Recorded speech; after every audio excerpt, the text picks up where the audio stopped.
Je suis auteur et réalisateur de documentaires, je suis passionné de nature sauvage et de rencontres et l'an dernier je suis parti sur les routes australiennes pour réaliser un film de 85 minutes que j'ai appelé Australie, la route des rêves.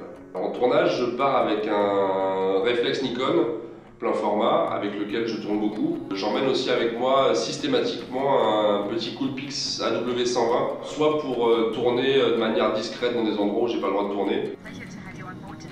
L'autre utilisation que je fais de ce boîtier, c'est des plans un peu inattendus. C'est-à-dire que je vais aller mettre la W120 sur une ventouse sur le capot de la voiture, sur un mini trépied au ras de la route pour faire passer la voiture dessus.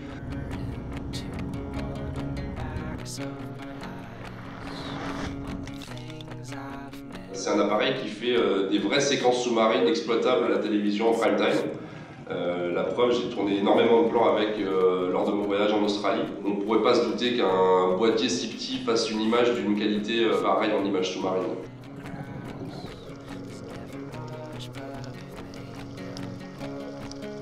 Les avantages de la W120 par rapport aux autres caméras d'action, pour moi c'est principalement l'écran LCD, qui est grand, précis, qui permet de faire des vrais cadres. On ne tâtonne pas en tournant pendant des heures et en espérant avoir quelque chose d'exploitable.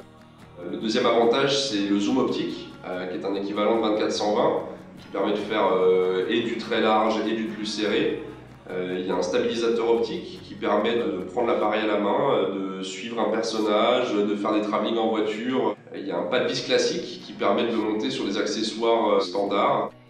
La W120 est étanche sans avoir à l'enfermer dans un caisson. Il y a une trappe à fermer, c'est un jeu d'enfant. Vous avez un boîtier qui est étanche à 18 mètres et un peu plus, parce qu'on l'a emmené un peu plus profond et il n'a jamais pris l'eau.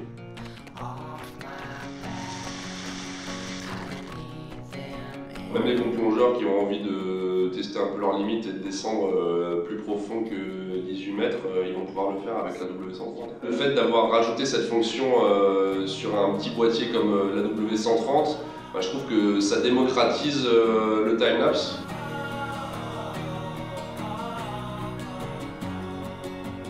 Il est extrêmement solide, il fait aussi des très bonnes photos.